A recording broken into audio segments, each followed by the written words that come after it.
Miguel Street, Chapter 1.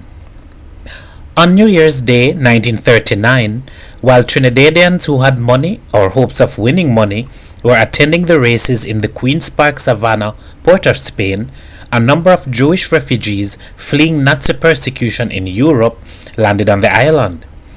There was an almost instant increase in the rental of residences and business places, and later more refugees were refused entrance. A development plan costing $14 million was approved by the Secretary of State for the colonies, but nipped in the bud when war was declared. In April, when pious blossomed the Cascades sang for rain, local forces were mobilized. In May, a German training ship with a crew of 270 paid a visit. Emergency regulations were introduced, mail and telegrams censored, the churches prayed for peace, and the adjacent territorial waters were proclaimed a prohibited area. A man went about the streets of the city riding a bicycle and balancing a bottle of rum on his head. An East Indian, reputedly mad, walked to the wharf and dipped a key in the sea and went away muttering to himself. A big burly Negro called Mussolini, one-legged and arrogant, chased a small boy who was teasing him and fell down, cursing loudly, much to the amusement of passers-by. In September, much rain fell. It was the middle of the rainy season. Usually, it is Indian summer weather. The natives call it Petit Carême, lasting for a month. It is the best time for planting crops. War was declared and measures necessary for the preservation of internal order was intensified and wartime regulations brought into force. All activities concentrated on the war effort in 1940. Money collected in various ways was sent to England. 6 young men from the air training scheme left to join the RAF negotiations between England and America for bases in the island came to a head when a United States measure discussed the actual locations of the proposed bases with the governor. Air raid precautions were introduced. French residents pledged their support to General de Gaulle, and a man named Lafitte died in a hut far in the hills of the northern range, and nobody knew anything until 3 weeks later. A model township was opened on the outskirts of the city to relieve the housing shortage. Land was rented to the peasantry in a Grow More Food campaign. Teachers' salaries were increased and 2 buses placed at the disposal of school children to convey them from remote places to the handicraft and housecraft centers. The biggest budget in the history of the colony was passed. There were 36 strikes. Sugar and banana industries declined. The drop in sugar was the worst in 4 years. In Traguanas, a sugarcane district halfway down the western coast of the island, the biggest thing to happen, bigger even than the war, was Tiger's wedding. The whole village turned up for it, Negro and Indian alike. For when Indian people got married, it was a big thing. Plenty food and drink, plenty ceremony. Tiger didn't know anything about the wedding until his father told him. He didn't even know the girl, but he bowed to his parents' wishes. He was only 16 years old and was not in the habit of attending Indian ceremonies in the village. But he knew a little about weddings, that Indians were married at an early age, and that after the ceremony, friends and relatives would bring him gifts until he began to eat. Only then would they stop the offerings. Every night and every morning for a week, close relatives came and rubbed him down to prepare his body for married life. On the morning of the wedding he bathed. They dressed him in the wedding gown and put a crown on his head. His father said, "Boy, these people not so rich, so don't stay 'em too long to eat." At the back of the bride's house, a great tent of bamboo and coconut branches had been erected. 5 goats and 6 sheep had been slaughtered, an extravagance which could be afforded only at a time like this. Tiger looked at everybody and everything with a tight feeling in his throat. He wished he knew more about what was going to happen to him. As part of the ceremony, he had to rub a red powder through the path in the middle of her head when a white sheet was thrown over them. As he did this, he lifted the veil and looked at her face. She must have been about his age. She had black, sad eyes, long hair, undeveloped breasts. "What your name?" he asked breathlessly. "Ermila," she whispered timidly. Tiger didn't think that he would have to look at her face for the rest of his life. The whole affair had been arranged for him. He didn't have anything to do with it. He wondered if she could cook, but he didn't ask himself if she knew anything about what boys and girls did when they got married, because he didn't know either. He was aware of a painful exhilaration. Painful because neither of them understood. Exhilarating because it was something different in his monotonous life. They offered him a cow and a hut in Barataria and $200 in cash, besides smaller things. He didn't know where Barataria was. He didn't know what to expect or whether he should wait for more gifts before beginning the feast. And then on a sudden impulse, perhaps it was fear, uncertainty, he took up a piece of meatai and bit it. That ended the offerings. Afterwards, his father caught him alone for a minute and hissed, "You fool! Could have get 'em plenty more thing. You eat 'em too quick, stupid boy!" But it didn't matter to Tiger. Vaguely, like morning mist, he found himself wondering what life was going to be like. As was the custom, the bride had to spend 3 days at his home, then they would spend 3 days at her family's. After that, they could go and live in their own house. When Tiger had handed Ermila over to his mother, all the boys and girls from the neighborhood came up and started to call out to him. "Tiger, so you're married now? You is big man now, boy!" Some of the older folk drove them away, but Tiger would have liked for them to come. He was familiar with them. He could make jokes and talk. But now he was a man. He would have to learn to be a man. He would have to forget his friends. After all, he thought they were still children. In the next 3 days, his mind was in a turmoil. He went out into the cane fields where he had toiled with his father and brothers. Wind blew strongly here. He liked to lift his head and smell burnt cane.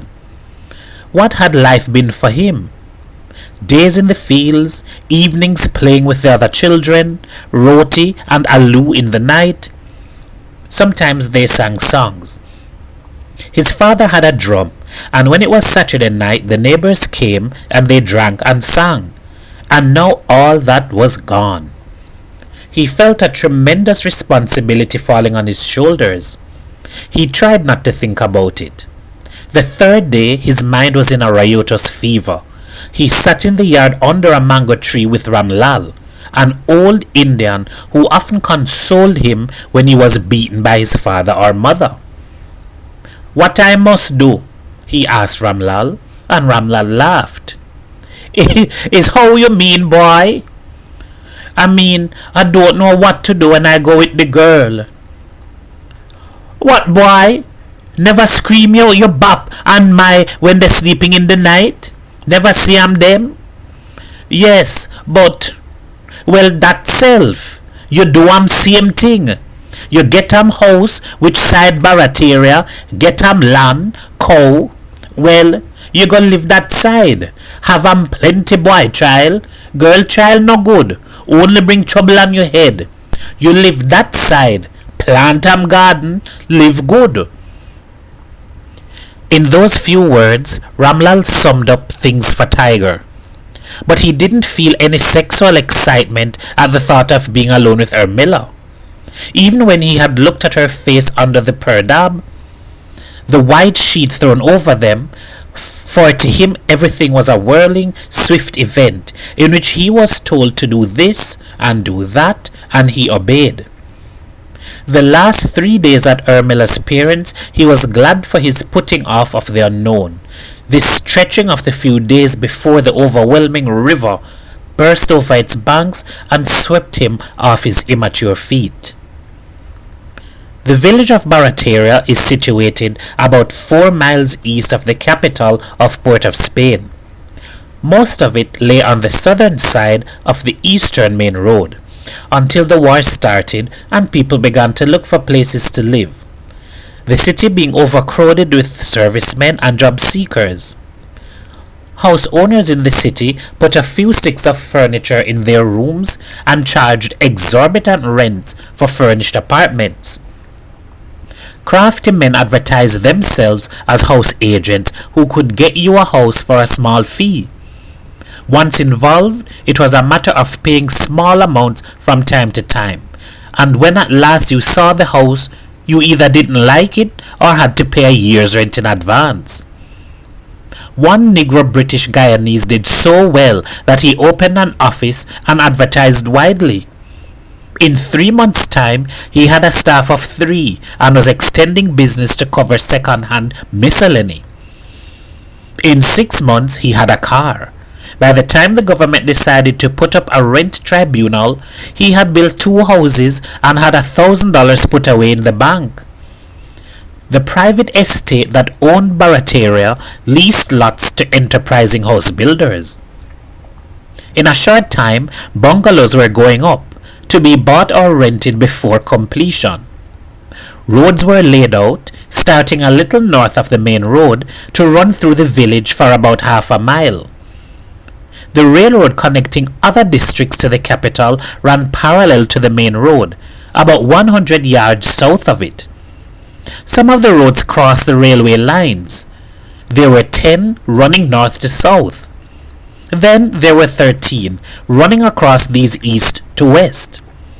The down roads were called avenues and numbered from 1 to 10.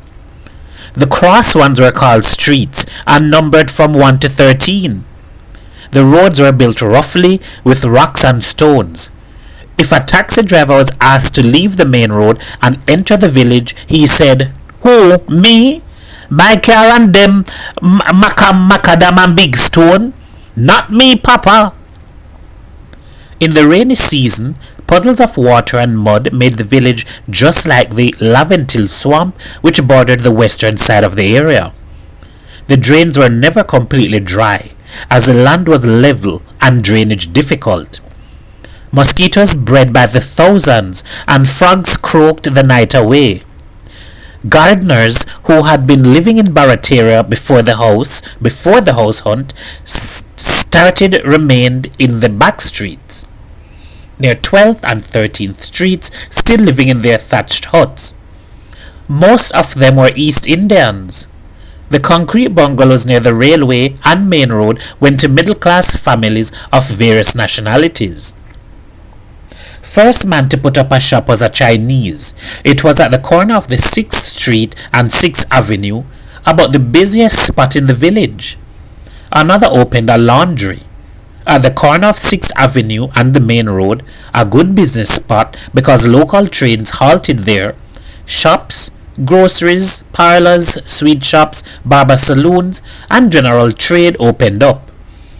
An Indian woman put a table with a coal pot on the sidewalk and made roti to sell with curried potatoes at 12 cents apiece. With beef or mutton, it was a shilling. An ice company put an ice box under scale, selling ice at a penny a pound, and Snowball, shaved ice with syrup and condensed milk, from 4 to 6 cents. If you only had a penny, you could get a press. The shaved ice was rammed into a small aluminum cup and taken out and dipped in syrup.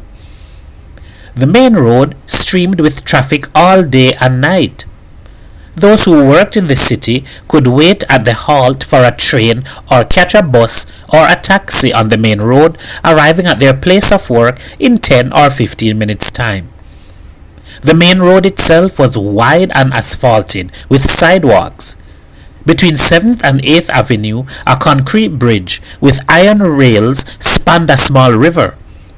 In the wet season, the river ran under another bridge 50 yards from the main road in 10th Avenue and emptied itself in the swamp. Villagers called the bridge on the main road Jumbi Bridge because they were superstitious about it. They said that every year an accident was bound to happen there. The village was almost cosmopolitan. The village was almost as cosmopolitan as the city. Indians and Negroes were in the majority. In the back streets, the Indians lived simply, observing their customs and tending their fields, bringing the produce to sell in 6th Avenue or going to the market in San Juan, a town bordering the eastern side. The earth was black and rich. They grew vegetables in the yard, kept a few chickens, and perhaps a few cattle or a donkey. The Negroes were never farmers, and most of them did odd jobs in the village or the city. But it didn't need any knowledge of farming to dig a hole and put in tomato seeds. The land was so rich, and nearly every villager grew peppers or bananas or string beans. The government erected a school on 6th Avenue. Many children used to run away and hunt crabs or cascodura fish in the swamp instead of attending. Opposite the school was a large savanna on which cattle and donkeys grazed, and children played. Anything would do for a bat and ball to play cricket. A coconut palm branch, properly cut and shaped, made an excellent bat. Fruit seeds, empty tin cans, even stones served as an inexhaustible stock of balls. So the people poured from the overfilled city.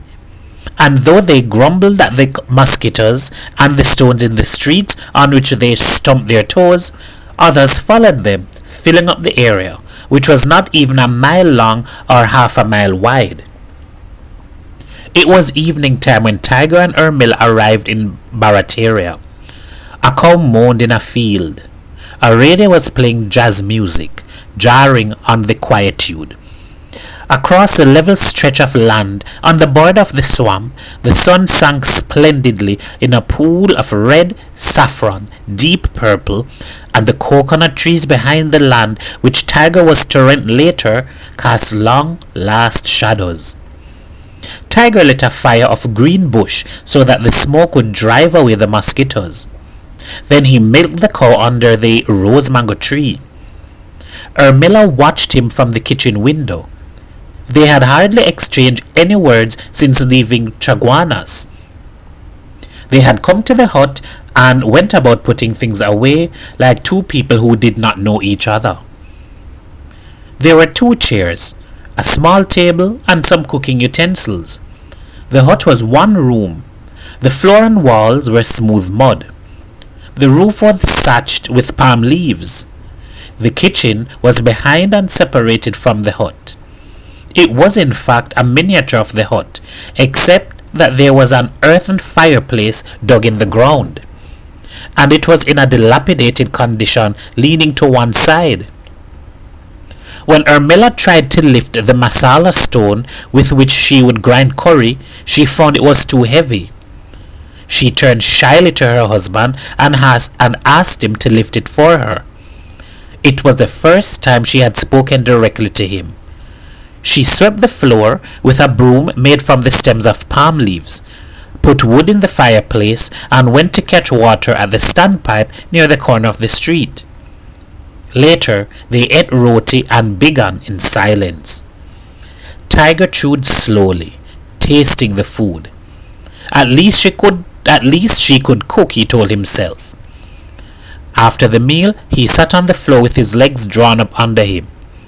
"Get the cigarettes for me," he commanded. Ermila hastened to obey. Tiger had never smoked. He had only seen his father and the others, but he had decided that he was not going to appear a small boy before his wife. Men smoked. He would smoke. He would drink rum, curse, swear, bully the life out of her if she did not obey him.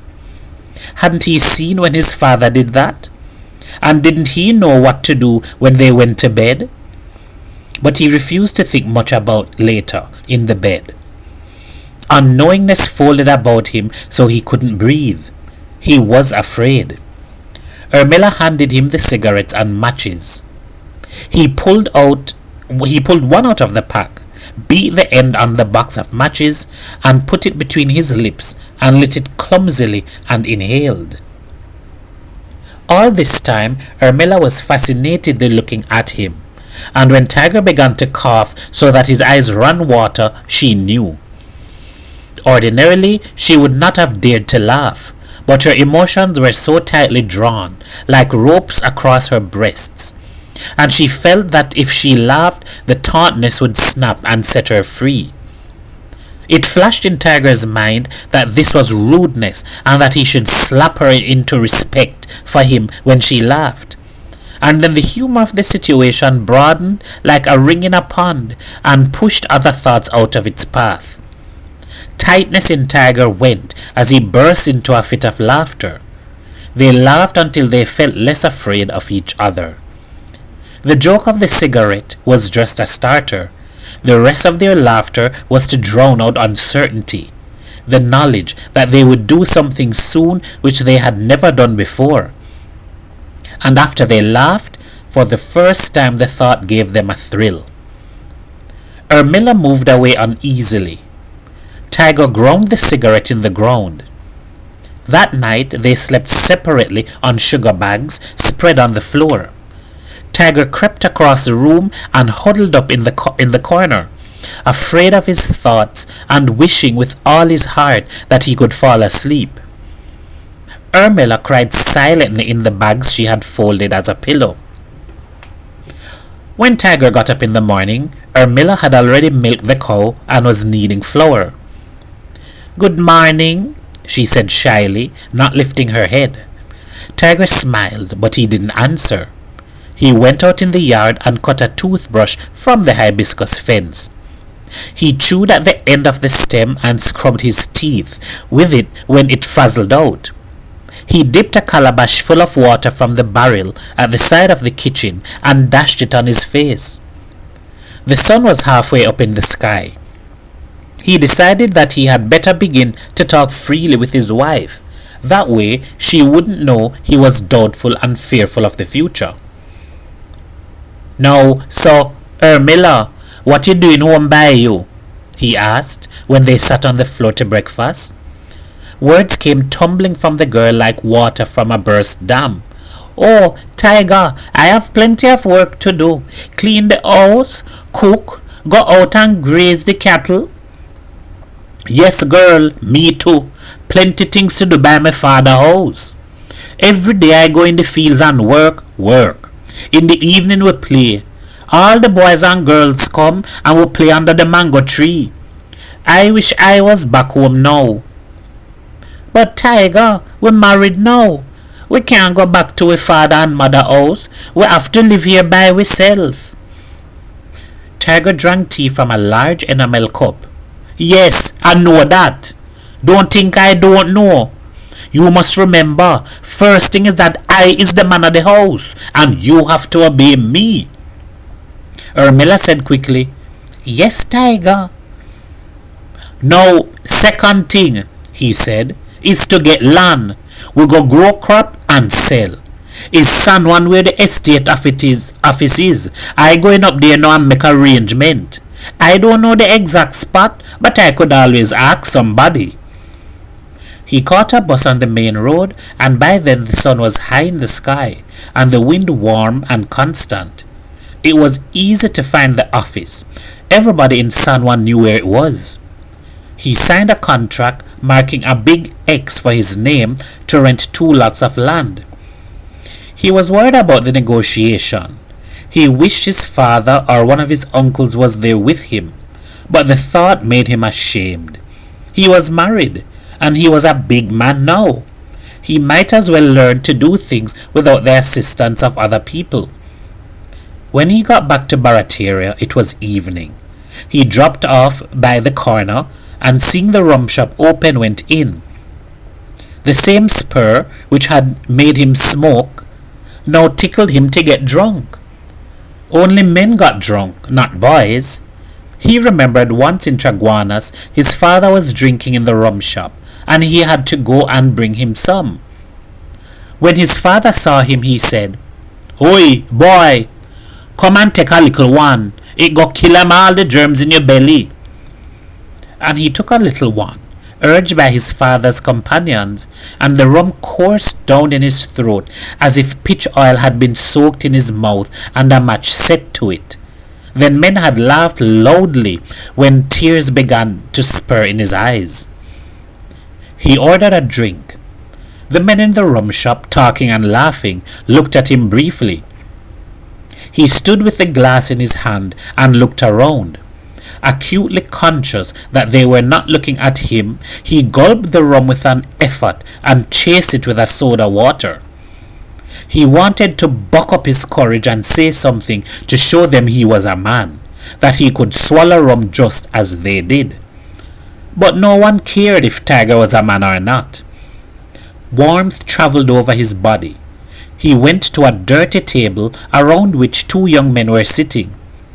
There was a slop pail near, and one of them was leaning from his chair and spitting in it. "You living in Barataria?" Tiger asked. "Who is you?" one of them demanded. "Why you want to find that out?" "It's just as I newly come here to live, and I don't know the place good yet, man." "Well, sit down now," they invited. "Have a liquor with we, but you must buy." It was a chance to prove he was a man. "Call for another bottle on me, man," he said, pulling a bill from his pocket. "All of we is Indian together. Let we drink and make merry." Already he owned land, he boasted to his companions. He had a house, a cow, a wife. And he thought to himself that he ought to have done it last night, only he couldn't summon up enough courage. Tonight he would show her. Nobody had told him he was still a boy, but they didn't have to speak for him to know. He got up suddenly from the table. He was feeling giddy. He staggered through the door, and he knew they were laughing behind his back, but he didn't care. Ermila had lit the kerosene lamp and was waiting anxiously. Through the fog in his brain, he could see fear in his eyes. In her eyes. "Why you stay so long, Tiger?" she asked gladly. He sulked. He was the man of the house. He could come and go as he pleased. He didn't answer. They ate in silence. Tiger watched Ermila out of the corner of his eyes. Now that he had decided to do it, she appeared altogether different. Her hair was glossy in the lamplight, her eyes shining, almost as if she knew. He wished that he knew more about everything, about planting crops at the right time, about living with a wife, and exactly how to go about the thing. In some way he sensed that unless he did it, he would never cease to be a boy, to be treated like a boy. Later, they sat silent. Ermila shelled pigeon peas she had bought from a passing vendor for the next day's lunch. He watched her. Did he have to tell her first? They went to bed. For a long time he lay looking at the thatched roof, making up his mind. Then quietly, like he was stalking a deer, he drew his bags near to his bride. Ermila moved and opened her eyes.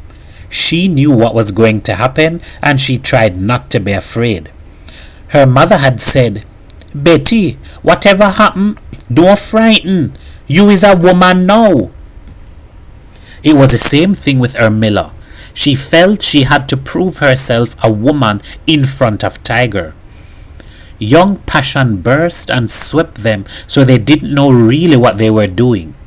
If Tiger had known that this powerful force was going to grip him so that he wouldn't be afraid, it would have been so easy for him to let himself die and switch on the force.